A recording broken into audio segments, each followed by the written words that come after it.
विद्यार्थी मित्रांनो, वाणिज्य संघटन आणि व्यवस्थापन वर्ग 11वा यामधलं प्रकरण क्रमांक 5 व्यवसाय संघटनांचे प्रकार भाग 2 यामध्ये आपण प्रस्तावना, अर्थ, व्याख्या, त्याचबरोबर विभागीय आस्थापना याची वैशिष्ट्ये बघितली, गुण बघितले आणि दोषही बघितले.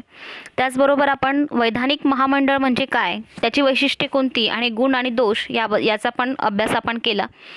त्यानंतर सरकारी कंपनी, त्याची वैशिष्ट्ये आणि गुण दोष काय आहे याबद्दल पण आपण माहिती बघितली. आणि बहुराष्ट्रीय कंपनी म्हणजे काय, ज्याला आपण मल्टीनॅशनल कंपनी म्हणतो, तर याची सुद्धा वैशिष्ट्ये, गुण आणि दोष आपण बघितले.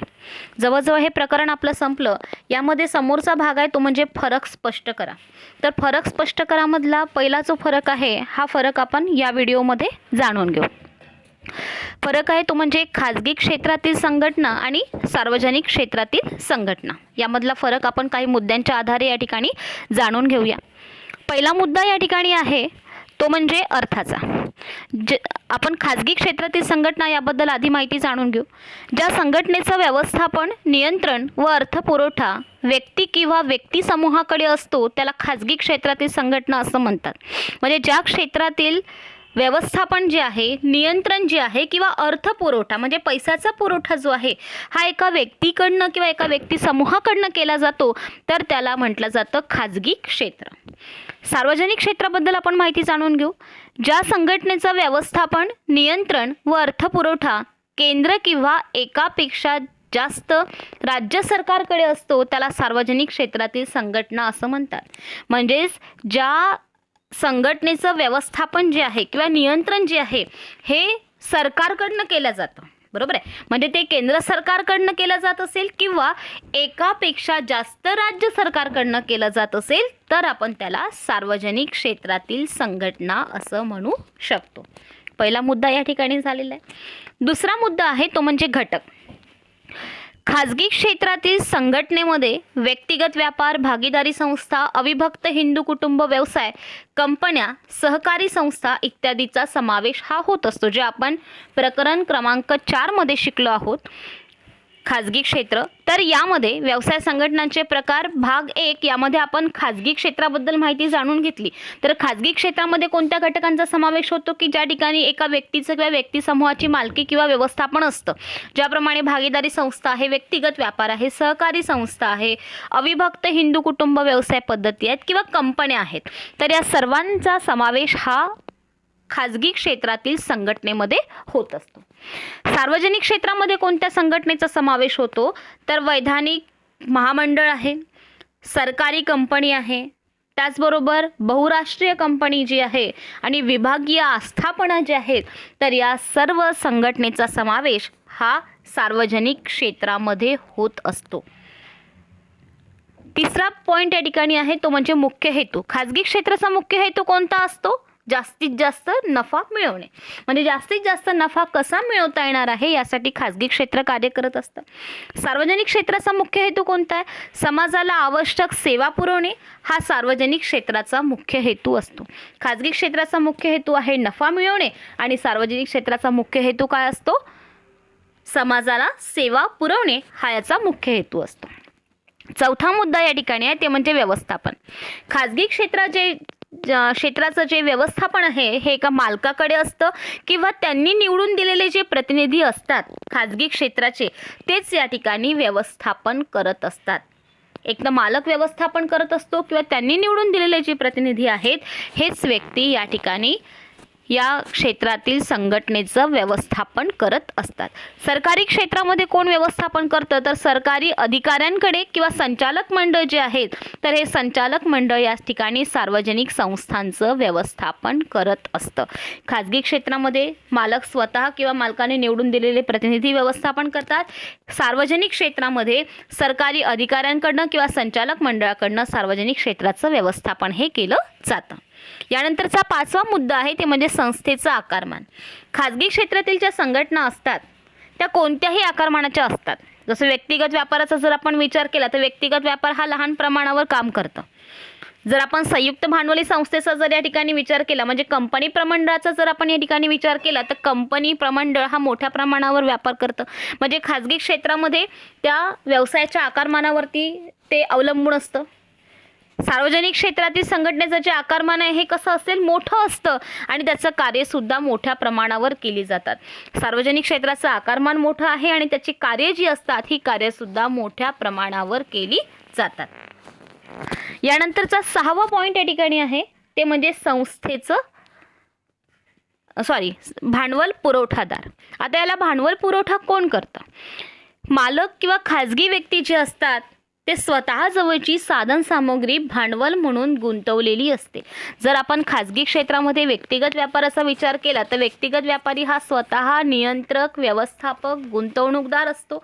म्हणजे त्याच्याजवळ जी संपत्ती आहे, साधन संपत्ती, तर त्या साधन संपत्तीचा वापर करून तो या ठिकाणी व्यवसाय सुरू करू शकतो. म्हणजे भांडवल उभारणी तो करत असतो. मालक व खाजगी व्यक्तींनी स्वतःजवळची साधन सामग्री भांडवल म्हणून गुंतवलेली असते. प्रसंगी वित्तीय संस्थांकडून भांडवल उभारतात. प्रसंगी जर त्यांना प्रसंग पडला तर ते वित्तीय संस्थेकडनं सुद्धा कर्जाच्या रूपामध्ये पैसा गोळा करून भांडवल उभारणी करू शकतात. एक तर स्वतःजवळची साधन सामग्री ते व्यवसायामध्ये गुंतवत असतात, त्याचबरोबर भांडवल उभारणी करण्यासाठी ते वेळप्रसंगी वित्तीय संस्थेकडनं सुद्धा मोठ्या प्रमाणावर मदत घेऊ शकून भांडवल उभारणी करू शकतात. सार्वजनिक क्षेत्राचा जर आपण या ठिकाणी विचार केला तर सार्वजनिक क्षेत्रामध्ये बहुतांश भांडवल हे सरकारचं असतं. सार्वजनिक क्षेत्र जे आहे तर याला भांडवल कोण पुरवठा कोण करतं भांडवलाचा? तर सार्वजनिक क्षेत्रामध्ये पुरवठा हा सरकारकडनंच मोठ्या प्रमाणावर केला जातो. यानंतरचा 7वा पॉईंट आहे तो म्हणजे व्यवसाय कार्यक्षेत्र. आता याचं कार्यक्षेत्र किती आहे? खाजगी क्षेत्राचा आपण आधी विचार करू. खाजगी क्षेत्राचं कार्यक्षेत्र औद्योगिक आणि व्यावसायिक क्षेत्रामध्ये दिसून येतं. खाजगी क्षेत्राचं जे कार्यक्षेत्र आहे हे औद्योगिक आणि व्यावसायिक क्षेत्रांमध्ये मोठ्या प्रमाणामध्ये दिसून येतं. कारण औद्योगिक क्षेत्रामध्ये खाजगी कंपन्या मोठ्या प्रमाणात आपल्याला पाहायला मिळतात आणि व्यावसायिक क्षेत्रामध्ये सुद्धा जे व्यवसाय केले जातात, जे बिझनेस केले जातात हे सुद्धा मोठ्या प्रमाणावर खाजगी क्षेत्रात आपल्याला पाहायला मिळतं. सार्वजनिक क्षेत्राचं जे कार्यक्षेत्र आहे हे सामान्यपणे उपयुक्त सेवा जसं रेल्वे आहे, टपाल आहे, औद्योगिक तसेच व्यावसायिक क्षेत्रामध्ये दिसून येतं. जर आपण सार्वजनिक क्षेत्राचा या ठिकाणी विचार केला तर या व्यवसायाचं जे कार्यक्षेत्र आहे तर हे कार्यक्षेत्र सामान्यपणे ज्या उपयुक्त सेवा आहेत जसं रेल्वेची सेवा आहे, बसची सेवा आहे, टपालची जी सेवा आहे, बरोबर आहे, किंवा औद्योगिक ज्या सेवा आहेत तर या व्यावसायिक क्षेत्रामध्ये आपल्याला सार्वजनिक क्षेत्राचं कार्यक्षेत्र पाहायला मिळतं. यानंतर 8वा पॉईंट या ठिकाणी आहे तो म्हणजे निर्णय क्षमता. आता या ठिकाणी निर्णय कोण घेतं किंवा क्षमता किती असते बघा. खाजगी क्षेत्रामध्ये निर्णय हे त्वरित घेतले जातात कारण या ठिकाणी व्यवस्थापन आणि मालकी ही खाजगी व्यक्तीची असते. कारण खाजगी क्षेत्रात खूप कमी व्यक्ती अधिकारी निर्णय प्रक्रियेमध्ये सहभागी होत असतात. खाजगी क्षेत्राचा जर आपण विचार केला तर खाजगी क्षेत्रामध्ये निर्णय हा त्वरित घेतला जातो कारण या ठिकाणी जे व्यक्ती असतात हे व्यक्ती खूप कमी प्रमाणामध्ये असतात आणि निर्णय घेण्याची प्रक्रिया काही विशिष्ट लोकांपर्यंतच मर्यादित असते. म्हणून त्वरित निर्णय खाजगी क्षेत्रामध्ये घेतला जातो. सार्वजनिक क्षेत्राचा बद्दल आपण माहिती जाणून घेऊ. सार्वजनिक क्षेत्रात निर्णय प्रक्रिया नोकरशाही अडथळ्यांमुळे गुंतागुंतीची असते आणि त्यामुळे निर्णय विलंबाने घेतले जातात. या ठिकाणी नोकरशाही व्यवस्थापन आहे. एकाच्या हाताखाली दुसरा व्यक्ती कार्य करतो, अशा प्रकारे नोकरशाही व्यवस्थापन या ठिकाणी आहे. त्या कारणामुळे काय होतं की निर्णय प्रक्रिया घेण्याला विलंब होतो. कारण ही प्रक्रिया जी आहे ही प्रक्रिया अनेक अडथळे या ठिकाणी निर्माण होतात, ती गुंतागुंतीची होत असते आणि निर्णय विलंबाने या ठिकाणी घेतले जातात. म्हणून या ठिकाणी निर्णय क्षमता जी आहे तर खाजगी क्षेत्रामध्ये त्वरित निर्णय घेतला जातो, सार्वजनिक क्षेत्रामध्ये निर्णय घ्यायला विलंब लागतो.